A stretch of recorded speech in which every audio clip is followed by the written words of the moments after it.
Minhas irmãs, paz do Senhor Jesus. Podeis assentar, por favor.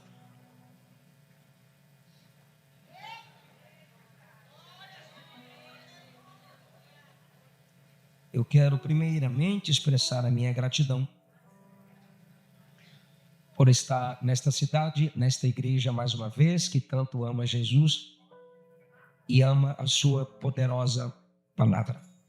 A irmã Aline, meu muito obrigado, que Jesus a use cada vez mais com muita graça e sabedoria. Rever a missionária Kellen Gaspar, que é uma inspiração para a minha vida, para a minha família, para tantas mulheres, e eu tenho certeza que Jesus a usou para impactar corações nessa festa tão linda. A pregadora Cíntia, que me antecedeu, eu estava ali atrás ouvindo essa mensagem poderosa, que Jesus a levante e a prospere cada vez mais. Pastor Lene Visson. Acertei? De primeira? O segundo, o sobrenome eu não vou arriscar não, pastor. Villeneuve. Que o Senhor Jesus o abençoe e confirme seu ministério cada vez mais. Eu costumeiramente prego uma mensagem expositiva textual, quando observamos um texto e a partir desse texto completo ou uma porção desse texto, expomos o contexto do texto e os princípios que atraem e falam diretamente ao nosso tempo, ao nosso coração. Eu estou pregando a mulheres pentecostais. O pentecostalismo tem uma história ligada à história da igreja.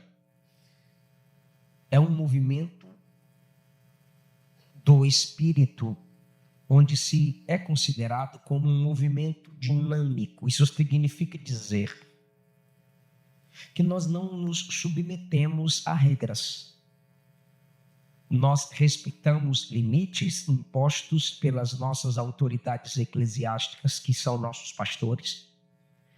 Mas só pode ser líder, pastor no pentecostalismo, quem é cheio do Espírito. Por quê? Porque ele precisa permitir não é uma boa palavra, ele precisa entender que entre nós existe essa liberdade do Espírito para agir do jeito que quiser. Eu fiz um vídeo, coloquei no meu canal, sobre a diferença entre ser carismático e ser pentecostal. E uma das diferenças é que a igreja carismática é aquela que crê nos dons espirituais, mas é uma ação do Espírito nas igrejas tradicionais, históricas. Igrejas de 300, 400, 500, 700 anos. Nós temos 100 anos, arredondamente falando. Nós somos pentecostais por causa dessa fluidez do Espírito. E isso está em nossas pregações. Eu disse a vocês, eu costumeiramente prego preso a um texto. Mas hoje eu vou pregar como os pioneiros das Assembleias de Deus pregavam. Como no início eles pregavam. Eu não estou falando da forma física, da postura. Estou falando do método. Isso significa dizer que eu não vou limitar-me a um texto. Eu preciso usar alguns versículos para que se abra o entendimento das irmãs, para que no final se entenda. Quem sabe, no meio da minha pregação, vocês já estarão entendendo o que Deus requer de cada uma de vocês que estão aqui. O Salmo 22:30, se você quiser anotar, ou simplesmente memorizar, ou dobrar a sua atenção. O Salmo 22:30 diz: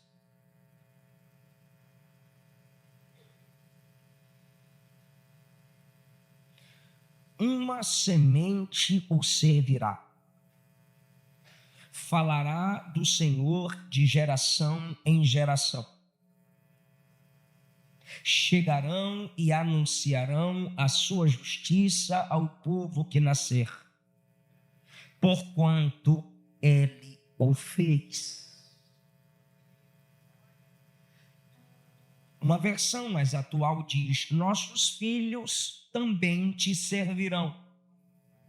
As gerações futuras ouvirão sobre o Senhor. Eles proclamarão sua justiça aos que ainda não nasceram e falarão a respeito de tudo o que o Senhor fez.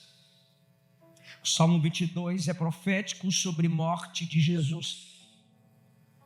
Mas na conclusão, o salmista diz que a obra de Deus seria anunciada. Respeitando o contexto, a obra da cruz seria divulgada. Eu estou ouvindo um áudio pop escrito, cujo título é O Avivamento da Rua Azusa. E o autor do livro, que participou do avivamento na Rua Azusa, ele diz que oraram durante um ano. A igreja americana orou durante um ano, pedindo a Deus um avivamento. E o avivamento da Rua Azusa foi uma resposta para aquela região. E ele diz que quando Deus começou a mover a Rua Azusa com o pentecostalismo, os hinos que cantavam era sobre o sangue de Jesus que purifica o homem de todo pecado. As mensagens que pregavam exigiam arrependimento e mostravam que o sangue de Jesus purifica. A partir daquele momento, nasceu-se na consciência das pessoas a necessidade de buscarem o batismo do Espírito a partir de uma separação e confissão de pecados. Como eles estavam em seu início e não eram grandes teólogos, acharam por bem criar alguns quartos no prédio onde eles se reuniam para orar com William Seymour, negro, cego de um olho, engraxate, que pregava a mensagem do pentecostalismo, dizendo que Jesus batizava, mas os hinos e as mensagens eram sobre o sangue. Então as pessoas que queriam receber aquele poder, antes de participarem do culto em geral, procuravam esses quartos. E eles ficavam 2, 3 horas até 24 horas, confessando os seus pecados, chorando e buscando o poder do Espírito. Perceba que no contexto do Salmo 22 é a profecia sobre a cruz de Jesus. Mas no final se diz que Deus será anunciado de geração em geração.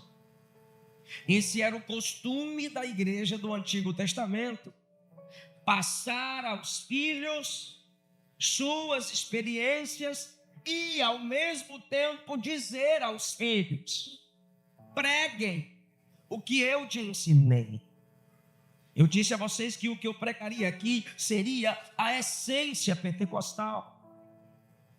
Eu lembro que quando meu pai passou para Cristo há um ano atrás, os hinos eram cantados mostrando que ele estava com Jesus no céu. De repente, quando fechamos o caixão, o meu filho veio atrás de nós com 5 anos de idade e disse: e agora? Aí uma sobrinha minha respondeu: ele será sepultado, mas só no corpo. Sua alma está com Jesus no céu. O meu filho captou a mensagem do céu e disse: eu também quero ir para o céu. Quem estava ao redor riu, ao mesmo tempo desesperou e disse: um dia você vai, mas não é agora. Só que quando ele disse, eu também quero ir para o céu, eu disse, meu Deus, uma criança de 5 anos, mesmo diante da morte, está conseguindo fazer uma comparação entre o mundo em que vive e o céu. E sua preferência é o céu. Aquilo ficou na minha cabeça uma semana.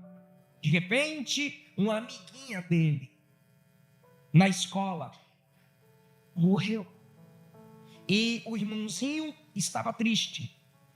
E me disseram que na escola, o Eliseu Filho chamou o irmão da coleguinha e disse, não fica triste. Meu pai disse que um dia Jesus vem. E quando Jesus voltar, sua irmã vem com ele. E você vai encontrá-la. Aquilo me impactou. Porque a criança está no culto e a gente está pregando, parece que ela não está captando, não está entendendo nada. Só que, de 2 formas, eu entendi que as gerações estão passando a outras gerações o que nós vivenciamos em Deus. O Salmo 26, 7 diz, Salmo 26, 6 e 7. Lavo minhas mãos na inocência, assim andarei ao redor do teu altar, ficarei próximo de onde se ministra suas grandezas, para publicar com voz de louvor e contar todas as tuas maravilhas. Ele está dizendo, eu quero ficar perto de onde os ministros falam. Eu quero ficar perto de onde os sacerdotes pregam. E eu quero publicar, anunciar, falar publicamente. Com que tipo de voz? Voz de louvor. Eu quero expressar publicamente e contar todas as tuas maravilhas. O Salmo 40, verso 5.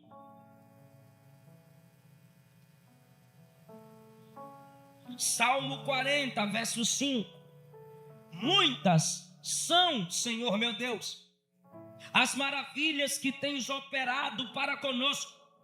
Os teus pensamentos não se podem contar diante de ti. Eu quisera anunciá-los e manifestá-los, mas são mais do que se pode contar. Eu lembro de uma música muito antiga, Senhor, tu sabes do anelo que há em minha alma. É como chama, uma tocha acesa em meu coração. Aí do coro a dupla canta, eu quisera anunciar. Mesmo aqueles quase mortos, sem saber que há um Deus. Perceba que há um desejo. Eu quisera anunciá-los. Deus está dizendo a alguém, o que confirma seu chamado é seu desejo. Se você deseja, já está se iniciando em ti um grande mover, um grande avivamento. Mas você não pode parar no desejo. Não basta admirar a missionária Kellen, a pregadora Cíntia e outras. Deus usa referenciais para gerar em nós desejo. Mas é preciso iniciar. É preciso abrir a boca. Você já está entendendo para onde eu vou caminhar a minha pregação? Jesus, desde ontem, faz meu coração arder e dizer-lhes, irmã, pregue, fale, testemunhe. A nova geração está precisando de mulheres que preguem, que falem. Temos muitas influências, nada contra, mas a gente precisa de pregadoras. A origem do pentecostalismo não é apenas mulheres envolvidas com moda, mas usem a moda para anunciar o Cristo que salva, cura, batiza com o Espírito Santo e breve vem. Use seu trabalho através das redes sociais e alcance vidas, aconselhe vidas. Paulo escreve a Timóteo e a Tito que as mulheres mais experientes preguem às mulheres mais novas. Quem dava os nomes aos filhos no Antigo Testamento? As mulheres. E cada nome era uma expressão de sentimento, uma pregação. Jesus disse em Mateus 26 que onde o evangelho fosse anunciado, a ação de uma mulher humilde, quebrantada e perdoada seria anunciada.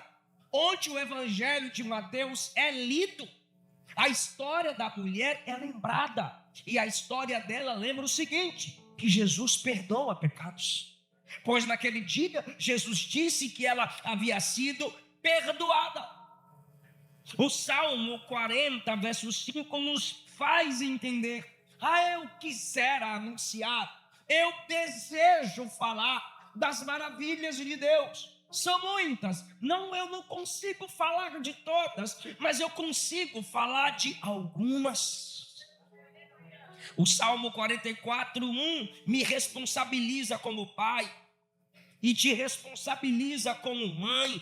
Ó Deus, nós ouvimos com os nossos ouvidos, os nossos pais nos têm contado os feitos que realizastes em seus dias, nos tempos da antiguidade. Nossos pais têm nos contado o que o Senhor fez ontem. Precisamos contar o que vimos. Precisamos falar o que Deus fez. E quando eu falo a jovens, adolescentes, o que Deus fez, quando eu abro uma live e começo a falar das minhas experiências desde os 5 anos de idade com minha avó, com a minha mãe, eles perguntam: por que não acontece mais? Por que não se vê os dons sendo manifestados como antes? E eu só tenho uma resposta. Na história tem uma resposta, mas para mim eu tenho outra.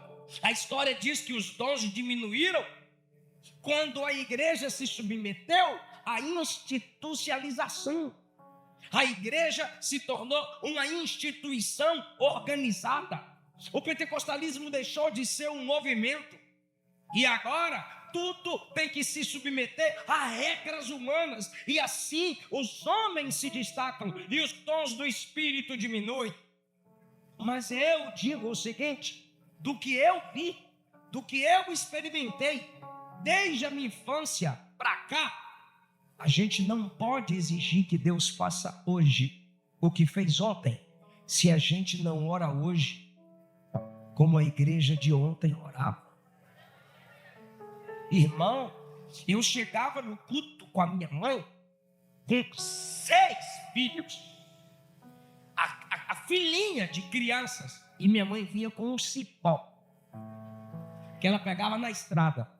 Elias, o mais velho, era o que mais dava trabalho. Então minha mãe colocava a fila no corredor e dizia: todo mundo banheiro, todo mundo água, todo mundo para a classe das crianças. Ela era a líder das crianças.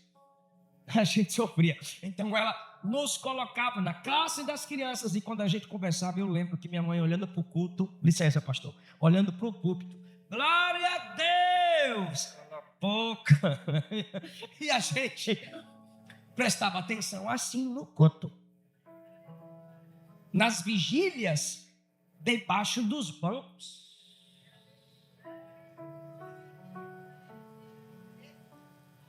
Eu lembro de cada profecia que eu recebi. Me perguntaram no podcast: pastor Eliseu, você sabia que chegaria onde chegou? Eu disse: sabia.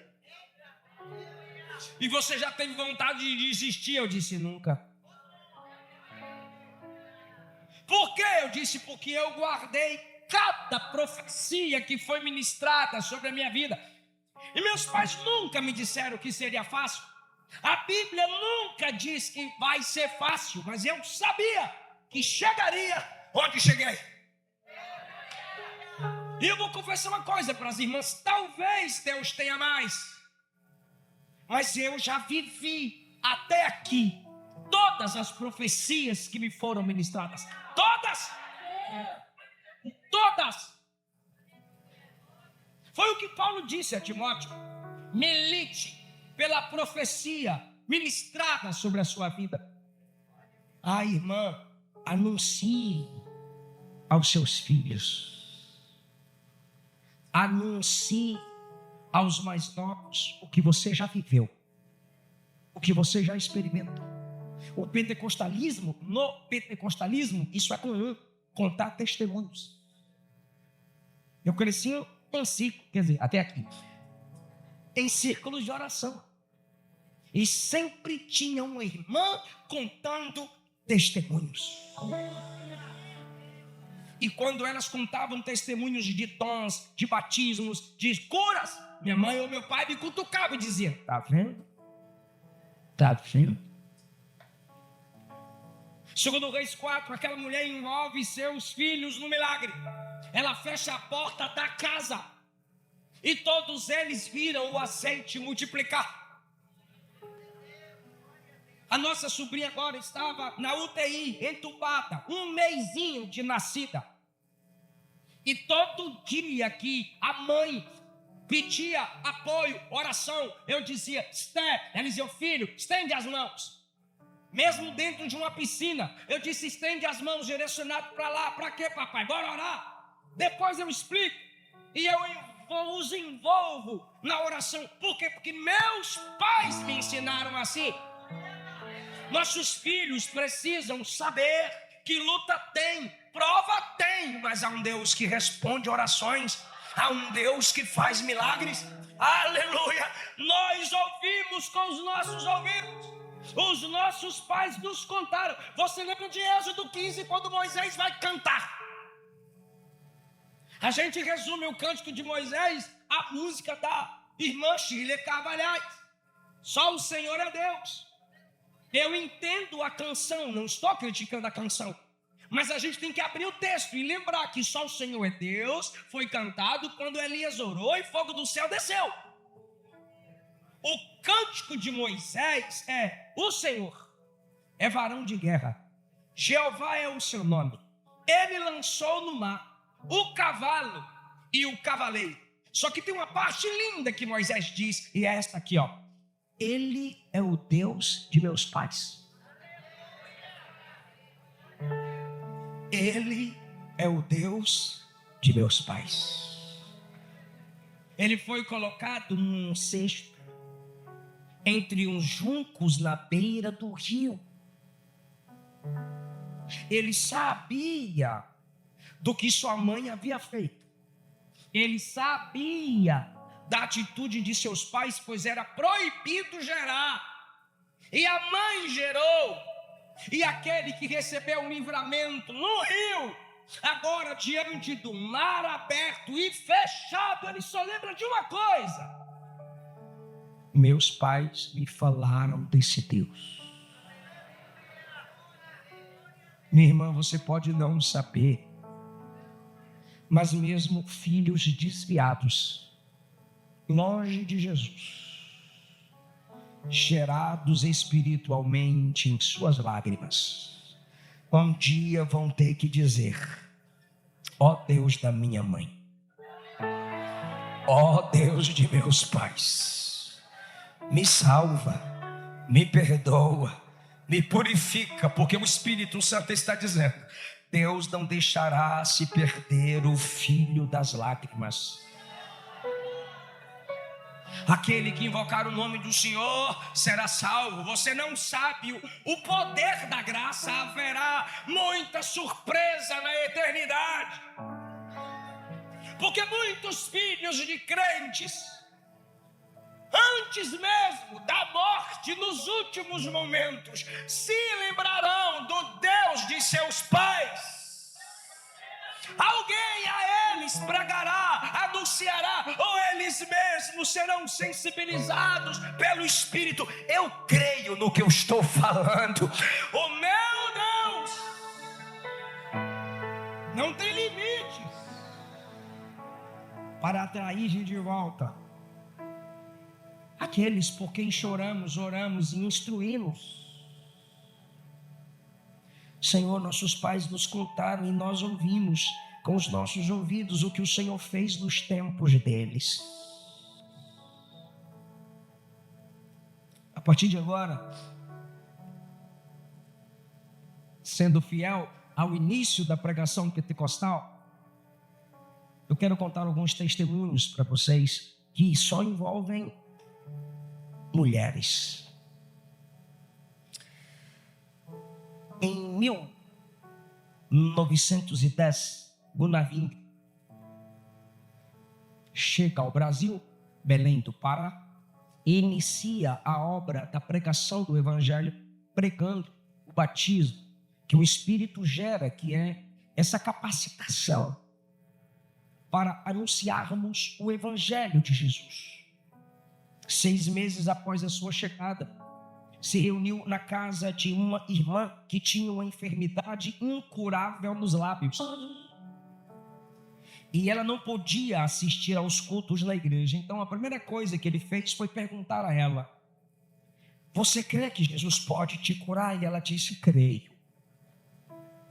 Então ele disse a ela: deixe de lado esses remédios que não estão te curando, só estão agravando o problema da sua enfermidade. E ela disse: eu deixo. Então Deus o usou para curar aquela mulher com um sinal de que uma obra precisava se estabelecer naquela região. E ele diz: oramos por ela, e Jesus a curou completamente. Olha isso.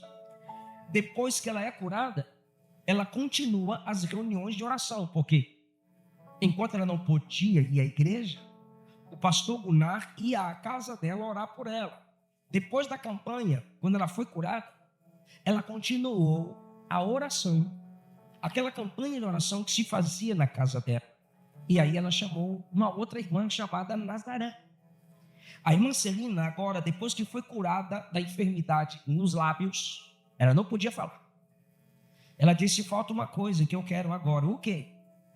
Quero esse negócio que vocês têm. Eu quero falar em línguas como você, pastor. E ela começou a buscar na casa dela o batismo. E quando ela foi cheia do Espírito Santo, numa quinta noite, ficou falando em línguas até 2 horas da manhã. A irmã Nazaré a viu ser batizada, cheia do Espírito. E aí, meu irmão, sim, um outro dia, a irmã Nazaré, que presenciou tudo, procurou os outros membros da Igreja Batista e disse: Celina foi curada da enfermidade que havia nos lábios, e aqueles mesmos lábios agora falam as línguas que o pregador está anunciando que a gente pode falar. As outras irmãs se empolgaram e se uniram as duas para continuarem orando. E agora quem quer o batismo é a Nazaré. Eu orei com tu, Celina, para tu ser batizada. Agora eu quero receber esse batismo. E elas continuaram orando. E quando o Espírito desceu, sabe como a irmã Nazaré foi batizada? Cantando em línguas. Reuniões de orações dentro de uma casa, buscando o batismo do Espírito Santo. Agora a irmã Celina curada, cheia do Espírito, a irmã Nazaré cheia do Espírito, se une ao pastor Gunnar para ajudar no crescimento da obra. Agora já temos pessoas querendo descer as águas. Só que o catolicismo romano perseguia o pentecostalismo, e os batismos eram marcados apenas para as 23 horas. Eles sempre faziam batismos às escondidas. Só que criaram coragem e anunciaram um batismo público à beira de um rio. Quando anunciaram o batismo público à beira de um rio, os inimigos projetaram em se reunir e atacá-los. frustrar aquela obra sagrada do batismo nas águas. Centenas de homens, diz Gunnar Vingre, se aproximaram do local do batismo, pensando que com violência iriam impedir o batismo. De repente apareceu um homem na frente com vários outros atrás, armados, só que esse na frente vinha com a cruz. Você já sabe de que classe é, católico. Aí vem ameaçando os crentes pentecostais de operarem o batismo nas águas naquele dia. Quando eles chegaram, Gunnar Vingre era sempre doente, ele estava temeroso. Mas naquele momento em que o camarada pega uma faca e vai para cima de Gunnar Vingre, quando ele está tentando ler a Bíblia, o camarada pega a faca e se lançou contra ele. Mas quando ele vem armado contra Gunnar, quem atravessa na frente? Celina, cheia do Espírito. No meu pastor você não toca. Quando a Celina, cheia do Espírito, toma aquela atitude, um outro católico grita: já chega, deixa os crentes fazerem o batismo deles aí. Quando eles se afastaram, Gunnar Vingre disse: eu só faço o que Jesus quer.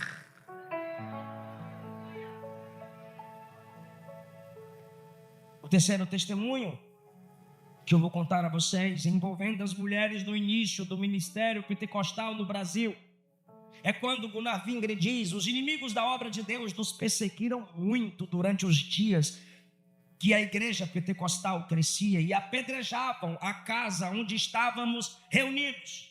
Numa outra noite planejaram me matar e queimar a casa onde cultuávamos. Uma irmã veio e nos contou o que estavam planejando fazer, e ela nos aconselhou a fugir. Foi isso que eu fiz. Ele escreve no livro Diário de um Pioneiro: saí correndo por trás da casa, atravessei o pátio, entrei na selva onde me escondi. Eu me sentia tão fraco que tinha de andar engateando. Caminhei dessa maneira até chegar numa casa e ali eu dormi à noite, passei a noite. Os inimigos haviam trazido cães de casca que foram postos para farejar minhas pisadas. Mas Deus me escondeu e não permitiu que me achassem. Aí ele conclui: glória a Jesus, Deus desfez as ciladas do inimigo. Olha isso. Entre 1912 a 1914, uma irmã que pertencia à igreja no Pará, diz ele, sentiu a direção de Deus para viajar para o Nordeste, Ceará, para anunciar a mensagem pentecostal do batismo para os seus parentes. Sua viagem durou 4 dias de navio. Ela chegando lá, seu testemunho entre seus parentes não foi recebido. Então ela procurou os crentes da igreja presbiteriana, que tem muita dificuldade para crer nos dons. E ela começou a contar o testemunho do que Jesus estava fazendo em Belém do Pará. E a igreja presbiteriana acreditou na mensagem dela. E resultado, olha o que ele diz: quando cheguei ali, em 1914, tinha 2 igrejas abertas por causa do testemunho daquela irmã. Aleluia! Foi o que Jesus disse em João 4,35, que através da atitude daquela mulher em João 4, o evangelho se desenvolveria em Samaria. Gunnar Vingre chega lá e já tem 2 igrejas, não uma, mas 2, porque uma mulher decidiu sair de Belém do Pará, para anunciar a mensagem de que Jesus salva, cura e batiza. Esse penúltimo testemunho que eu quero contar a vocês é especial por demais para mim e com certeza para as irmãs que aqui estão. 6 de março de 1942, uma irmã chamada Albertina Bezerra Barreto, membro da Assembleia de Deus em Recife. convidou algumas irmãs em Cristo para ajudarem em oração na congregação do bairro da Casa Amarela. Orar por quê, minha irmã? Pela minha filha Zuleide, carinhosamente chamada de Ledinha. Ela está doente, ela não anda, ela não fala, e os médicos disseram que ela viverá apenas 8 anos. 7 irmãs se prontificaram: Cecita Colasso, Malfara Bezerra, Maria do Carmo, Antônia Viegas, Ana de Souza, Otávia Pessoa e Maria José. Toda igreja tem essas Marias de oração. E disseram: nós vamos orar contigo. E foram até essa igreja do bairro Casa Amarela orar com a nossa irmã. E durante a campanha de oração, uma delas se levantou em profecia e disse: essa enfermidade não é para a morte, é para a glória do meu nome. Fui eu quem gerou essa criança. Agora, para que por meio dessa enfermidade esse trabalho fosse aberto. Aleluia. E aí, meu irmão, é que Zuleide cresceu, andou e viveu 49 anos. Resultado: círculo de oração. Perguntaram a ela: como se iniciou esse trabalho? Ela disse: eu achei um folheto na rua, e o folheto dizia que quando oramos, fazemos um círculo no céu. Quando a gente ora, nós cercamos o céu. E aí, meu irmão, o resultado é a resposta.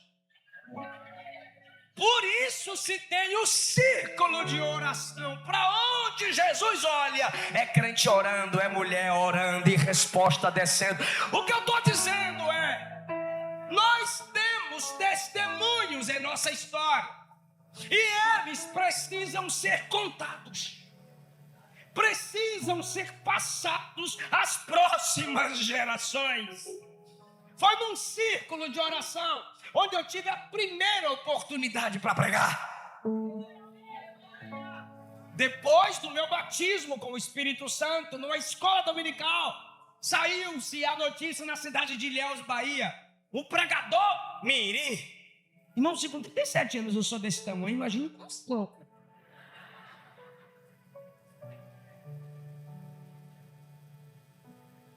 No círculo de oração de um bairro chamado Barreira, minha mãe dirigia terça em Nossa Senhora da Vitória, Deus me livre, na Senhora deles. Quarta, minha mãe dirigia no Morro. E na sexta, minha mãe dirigia no bairro da Barreira. E quando eu tive a oportunidade, com a Bíblia na mão, me veio à mente todo o texto que eu havia lido. E eu lembro como hoje a mensagem. Eu já tinha uns 7 anos de idade. E naqueles dias apareceu João Batista pregando no deserto da Judéia. E dizia: arrependei-vos, porque é chegado o reino dos céus. Porque este é o anunciado pelo profeta Isaías, voz do que clama no deserto. Preparai o caminho do Senhor e endireitai as suas veredas. Raça de víboras, quem vos induziu a fugir da ira vindoura? Não presumais de vós mesmos, temos por pai Abraão, porque destas pedras Deus pode suscitar filhos a Abraão. Eis que está posto o machado à raiz das árvores que não produz bom fruto, será cortada e lançada no fogo. Em sua mão ele tem a pá, limpará o celeiro, mas vai queimar a palha com fogo e recolherá o trigo no celeiro. Eu vos batizo com água para o arrependimento, mas aquele que vem após mim é mais poderoso do que eu, e ele vos batizará com o Espírito Santo e com fogo. Essa mensagem não pode ser alterada. Alguma irmã que está disponível a ser mais cheia de Deus e falar mais do que Jesus já fez? Oh, glória a Deus. John Bunyan disse: eu posso fazer mais que orar, depois de ter orado, mas eu não posso fazer mais que orar até que tenha orado. Hans von Staden disse: quando nós trabalhamos, colhemos o fruto do nosso trabalho, mas quando oramos, colhemos o fruto do trabalho de Deus. Olhe isso, irmão, que Spurgeon disse: eu preferiria ensinar um homem a orar do que 10 homens a pregar. Porque de nada adianta ficarmos em pé diante dos homens se não aprendermos a ficar de joelhos diante de Deus. E eu digo a vocês com toda certeza, sem medo de errar, eu aprendi a orar com minha avó, com a minha mãe, com as irmãs do círculo de oração. Isso é pentecostalismo. A maior preocupação do diabo, Samuel Chadwick disse, a maior preocupação do diabo é afastar os crentes da oração. Ele não teme os estudos, ele não teme o trabalho, ele não teme a religião daqueles que não oram.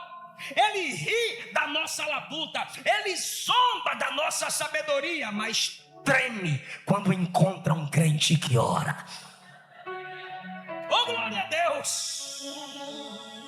O último testemunho que eu quero contar a vocês, que eu conto aos meus filhos, e eu não vou deixar de falar para essa geração, e vocês também contarão e multiplicarão esses testemunhos. Como que Deus usou mulheres para o desenvolvimento do maior ramo do cristianismo no mundo, pentecostalismo. Como que Deus usou mulheres e as usa para que hoje sejamos mais de 65 milhões de pessoas em todo o mundo. Eu estou falando de pentecostalismo. Isso não é nada em comparação à quantidade de almas que estão indo para o inferno. O que eu estou dizendo é que o exército está aí, mas não está usando as suas armas. Os falsos estão de porta em porta pregando heresias. A maioria das seitas colocam mulheres na rua com seu guarda-chuvinha e um livro herege batendo de porta em porta para mentir em nome de Deus. Enquanto essas mulheres cheias do Espírito, que conhecem a verdadeira mensagem, o verdadeiro evangelho, caladas, paradas, foi até ontem, foi até agora, porque a partir de agora, dessa festa, Jesus te desperta, te levanta e diz: abre a boca. Abre a boca. É mentira aquela frase que diz: viva de tal forma que você só vai falar se for necessário. Não é comportamento, é falar. Os patriarcas falaram, os profetas falaram, Jesus falou, os apóstolos falaram. Vós sois geração eleita, sacerdócio real, nação santa, propriedade exclusiva daquele que te chamou para anunciar o nome daquele que te arrancou das trevas para a luz. Quem era você e quem você é hoje? Não tenha vergonha da sua história, não tenha vergonha do seu testemunho. O seu passado e o seu presente é obra da graça. O Espírito Santo está dizendo a alguém: fala em gratidão, fala por missão, fala porque você está cheia. Fale! Eu esperei com paciência no Senhor, Ele se inclinou para mim, Ele ouviu o meu clamor, Ele me tirou da lama, Ele colocou meus pés na rocha, Ele firmou meus passos. Muitos ouvirão e temerão e confiarão no Senhor. Ele te arrancou de lá para você pregar. John Wesley disse: todo crente deve estar preparado para duas coisas: primeiro, pregar; segundo, morrer. John Wesley foi um grande avivalista. Spurgeon disse: se você está na igreja e não prega, você não é um verdadeiro cristão, você é um impostor. O último testemunho: Gunnar Wingren voltou à Suécia, encontrar a família, arrecadar fundos para que a obra continuasse em Belém do Pará. E cuidar da sua saúde, em cuidando de sua saúde, ele encontrou uma moça chamada Frida. E ele contou a ela sobre a missão no Brasil. Enfermeira. Quando ele conta a ela a missão no Brasil, ela se apaixona pela missão no Brasil.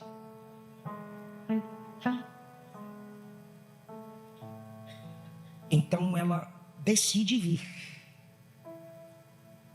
Quando ela chega aqui, em 1917, com 26 anos de idade, enviada pela igreja Filadélfia, uma denominação pentecostal em Estocolmo. 3 meses depois de desembarcar, ela se casa com Gunnar Wingre. Uma cerimônia realizada pelo pastor Samuel Nistro. Ela se torna uma das mais importantes lideranças da igreja no decorrer dos 15 anos em que esteve no Brasil. Quando o Rio de Janeiro precisou de auxílio ministerial, convocaram Frida para ajudar. E ela pregava em praça pública. No início, Belém do Pará, ela restringiu o seu ministério. Olha o trabalho restringido dela. Serviços sociais da igreja, cuidar dos seus filhos, zelar dos órfãos, visitar idosos e doentes. Só que tudo isso no poder do Espírito. Porque outras igrejas faziam. Mas onde Frida chegava, era com oração. E Jesus curando. E o pentecostalismo crescendo. Com frequência, ela ia aos centros afastados que isolavam os pacientes com rancenias. Essas pessoas ficavam numa espécie de leprosário. E ela os visitava e orava. Ela também transformava, os missionários enviavam boletins dos testemunhos. Ela os transformava em textos e histórias incríveis. E agora as histórias dos missionários, que ninguém lia por serem entediantes, ela colocava numa linguagem impactante. E as pessoas agora se interessam pelos testemunhos dos missionários pentecostais. Um dos seus textos conta sobre a prisão que ela visitava toda semana em Belém, que mantinha 200 garotos entre 5 e 20 anos de idade. E alguns estavam ali simplesmente por ninguém saber onde estava o pai. Depois de tanta perseguição, Gunnar Wingre viajando para abrir igrejas, ele chega cansado de viagem, pensando em desistir, em parar. E ele pede que ela arrume as malas para voltar, retroceder. Naquele dia, o pentecostalismo no Brasil cessaria. Ele cansou, segundo a visão dele. Não posso mais continuar. Além do meu sofrimento, tem o seu sofrimento. Ela passou a ser perseguida, porque mulher não tinha vez nem voz. E ela fazia o quê? Pregando nas praças, cuidando dos enfermos, perseguição pela igreja, através da igreja católica, orando e Jesus curando. E as mensagens dela agora, mais impactantes do que a mensagem de muitos homens. O próprio que fez o seu casamento, agora envia cartas para a Suécia, caluniando-a, literalmente. Poucos suportavam o sucesso ministerial da irmã Frida. Então seu marido sentiu suas guerras, sentiu sua batalha e disse: acabou, vamos voltar. Quando ele chega cansado e diz que está na hora de parar e encerrar, ela pergunta a ele: quer um chá? Ele disse: quero, mas faz as malas. Ela disse: tá bom, eu vou fazer um chá. E quando ela vem com o chá e lhe entrega, ela vem com uma canção e diz assim: eu posso mostrar para você o que o Espírito Santo cantou para mim.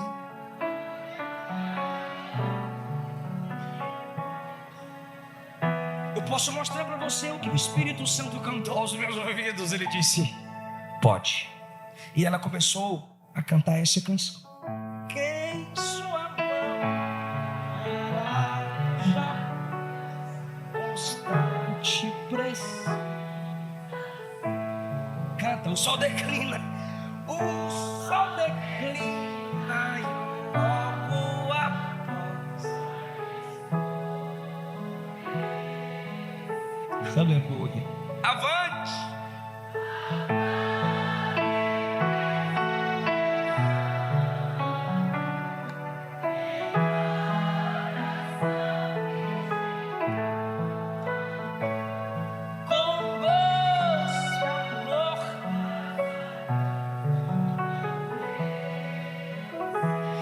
Meu Deus, agora, não desanimes. Porque sua cruz maior. Não fica se comparando, missionário.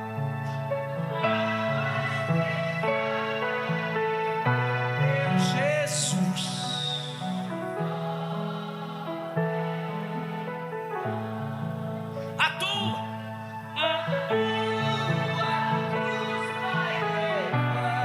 E o que é que eu faço com os inimigos? Oh, meu Deus.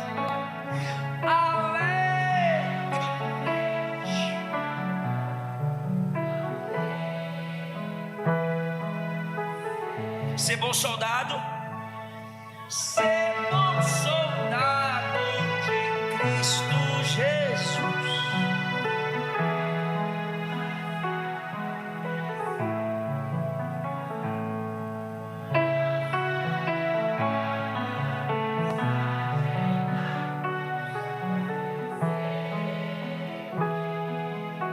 Vai seu amor, vai seu amor proclamando, novas de paz se levando aos que estão aguardando a salvar. Agora a Frida vai falar do céu.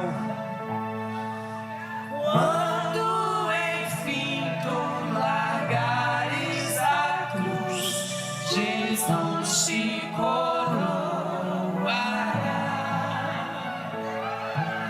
com tanto gozo em glória e luz, te consolará. Olha para o céu, esquecerás teus milhares,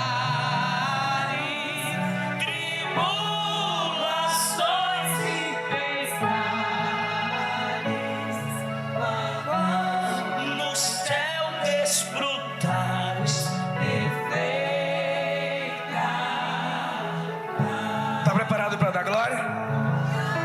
ele olhou para ela e disse: desfaz as malas. Ela disse: eu nem fiz. Eu nem fiz, pois eu já sabia.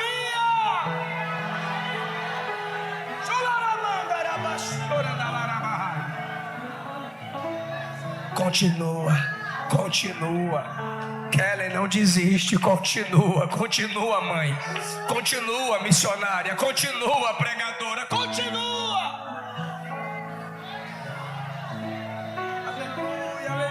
Aleluia, aleluia. Fica em pé adorando Jesus.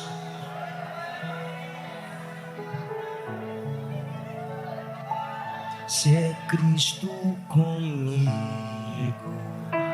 é dela também.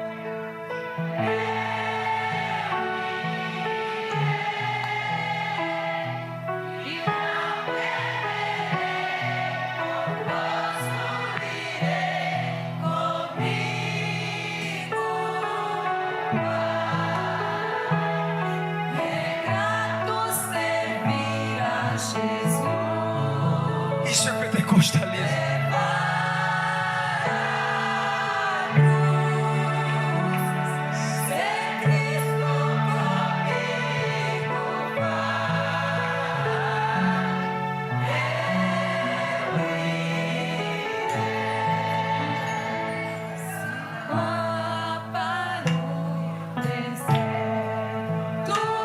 Jesus, quem quer andar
a chama está ardendo em você.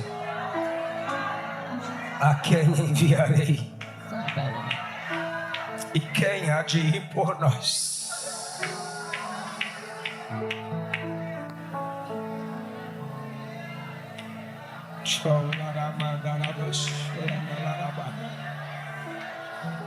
Eu te capacito, diz o Senhor.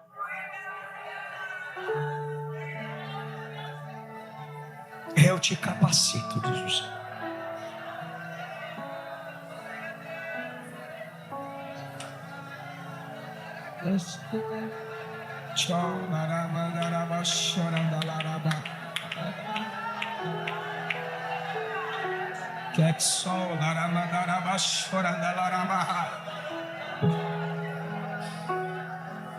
Aleluia, aleluia, aleluia, aleluia, aleluia.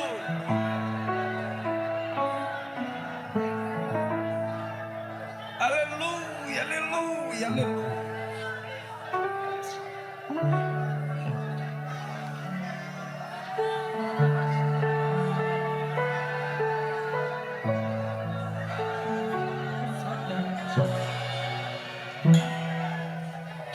Missionária Kellen, ora por nós. Ora por nós. Ora para Jesus despertar pregadoras, missionários.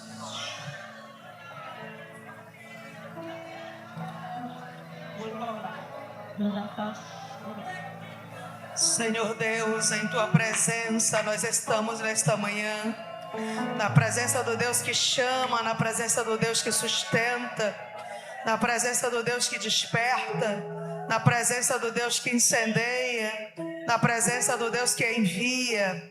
Estamos na presença do Deus que escolhe, no Deus que separa, no Deus que vê o que ninguém mais vê. Senhor, Tu tem pessoas aqui dentro que o Senhor reuniu, que o Senhor trouxe até esse lugar, porque tem uma chamada específica em suas vidas. Há um ministério a ser desenvolvido, Senhor. Há povos a serem conquistados, Senhor. Há malas para serem arrumadas, meu Pai. Há um povo clamando por uma palavra que ainda não chegou. Há um povo morrendo nessa manhã porque não ouviu ainda o Evangelho, porque alguém ainda não chegou. Mas hoje é o dia que o Senhor resolve um problema do céu na terra. O Senhor levanta nessa manhã mulheres, Senhor, mulheres que vão transpor as divisas desse estado, mulheres que vão transpor as fronteiras deste país, mulheres que vão fazer o que nunca nenhuma mulher fez, mulheres pioneiras, Senhor, mulheres que vão avançar em direção do impossível, porque não estão sozinhas, mulheres que, como Frida Wingren, marcarão essa geração e deixarão um legado de obediência que resultará em prejuízo para o inferno e em glória para o nome do Senhor. Senhor, o Senhor está separando, está incendiando. Há missionárias aqui hoje, Senhor, há missionárias aqui hoje recebendo de Ti o pão necessário, a coragem necessária para levantar e avançar. Eu quero Te chamar aqui à frente. Onde estão as missionárias de Deus? Estão aqui? Venham aqui. Meu ministério começou assim. Onde estão as mulheres que o céu está chamando? Minha história começou assim. Um dia foi feito um desafio como esse e eu obedeci. 15 anos de idade, eu caí diante do altar do Senhor e me prostrei.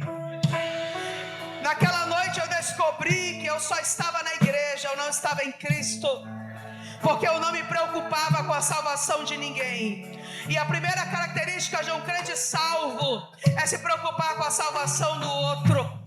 Quando eu caí de joelhos diante do altar, eu disse: Senhor, eu não tenho dons, eu não tenho talentos, eu não tenho dinheiro.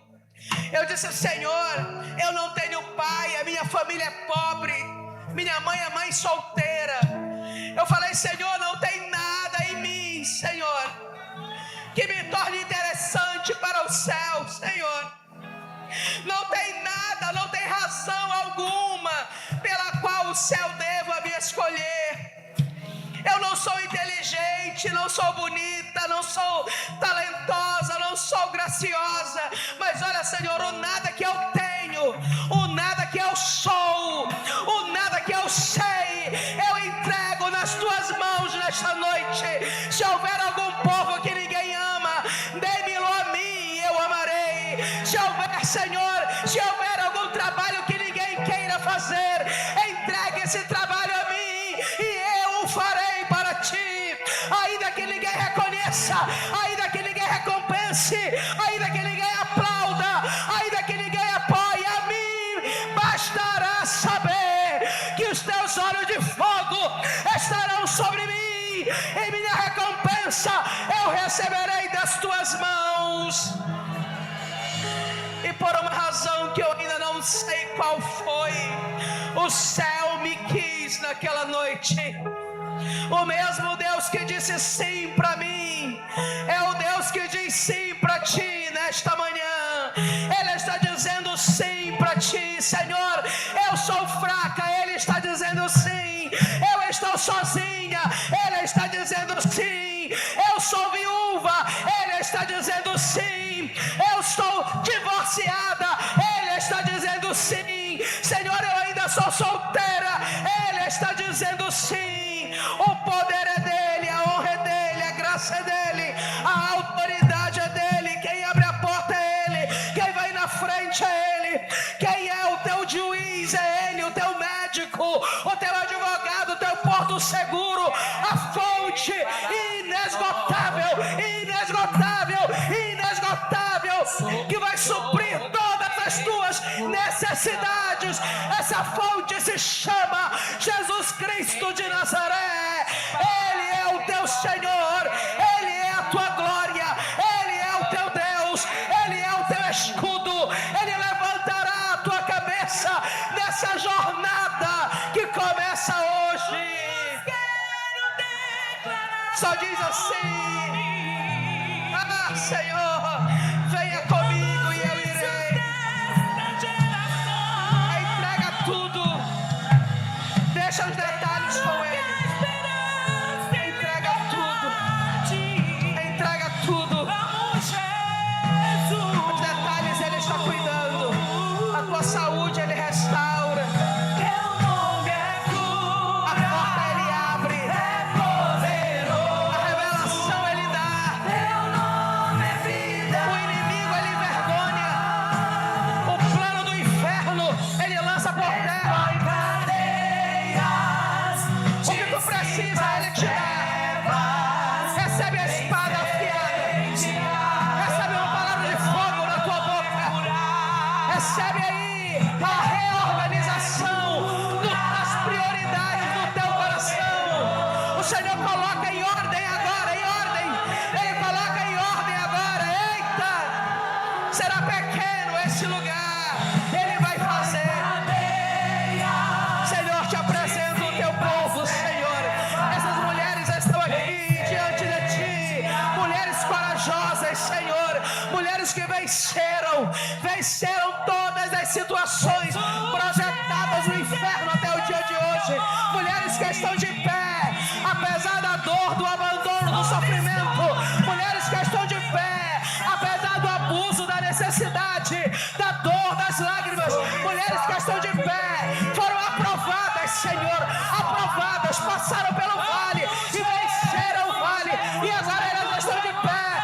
Elas entregam a ti tudo, Senhor, e elas entregam a sua história, elas entregam os seus projetos, elas entregam os teus sonhos, e elas recebem autoridade, recebem coragem, recebem força, recebem inteligência, recebem projeto que está vindo do céu. Livros serão escritos, hinos serão compostos, pregações serão feitas, portas serão abertas, povos ouvirão a palavra. Tudo isso vai acontecer. Muito mais, muito mais, muito mais. Vai acontecer, porque a partir de hoje o Espírito Santo preenche. Ele chega preenchendo. Recebe aí o que o céu te entrega nesta manhã. Vai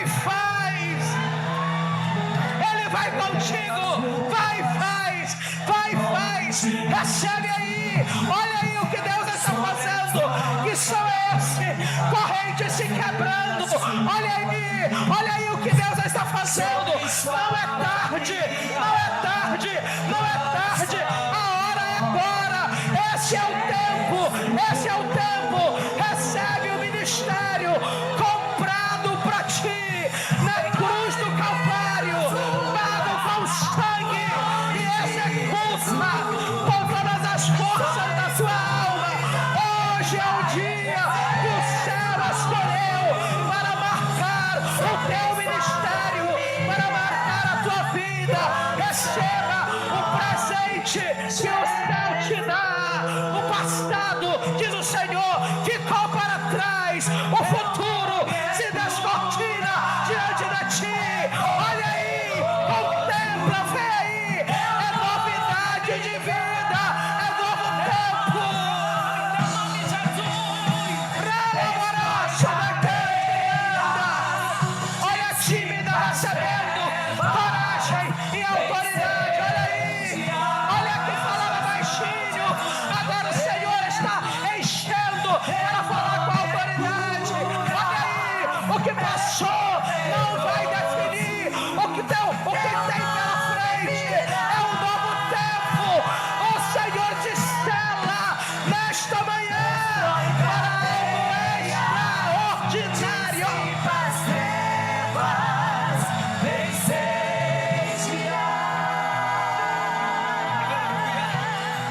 Seja incendiada pelo fogo da proclamação do Evangelho. Jeremias declarou: a tua palavra arde como fogo em meus ossos, que este fogo te consuma nesta manhã. Seja acesa para pregar a palavra, esteja acesa para proclamar a bondade de Deus, esteja acesa para declarar o poder de Deus. Aleluia.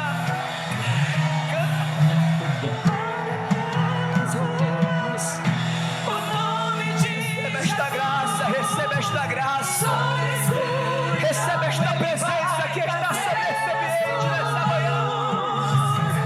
Sobre sua família, clame o santo nome, Jesus, Jesus, Jesus. Aleluia. Declare pelas ruas o nome de Jesus. Sobre a escuridão ele vai trazer a sua luz. Sobre sua família, clame o santo nome, Jesus.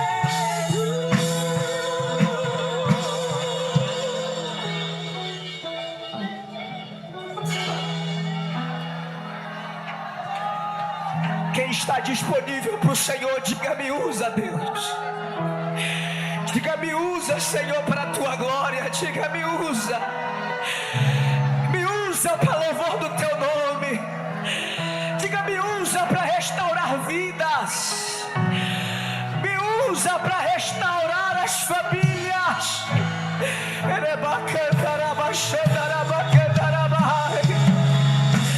Muita gente pode não saber quem você é, qual é o seu nome, nem quem o que você faz. As vidas serão alcançadas através dele. Vem te isto esta manhã.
motivo só pra te servir, meu Deus, envia-me.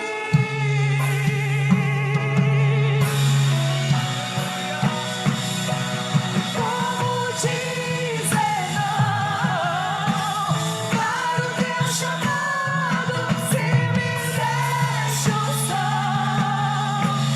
para ser usado pra tua glória, meu Deus, somente pra tua glória, somente pra tua glória, somente pra tua glória. Se você pode voltar ao seu lugar, volte glorificando a Jesus, exaltando a Ele, crendo que nesta manhã Ele está te separando. Ele está te separando, Ele está te chamando.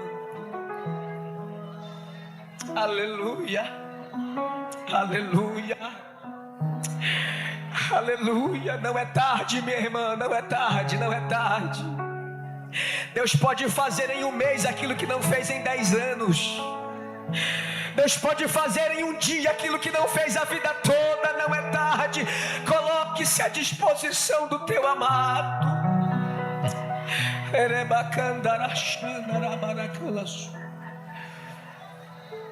Aleluia.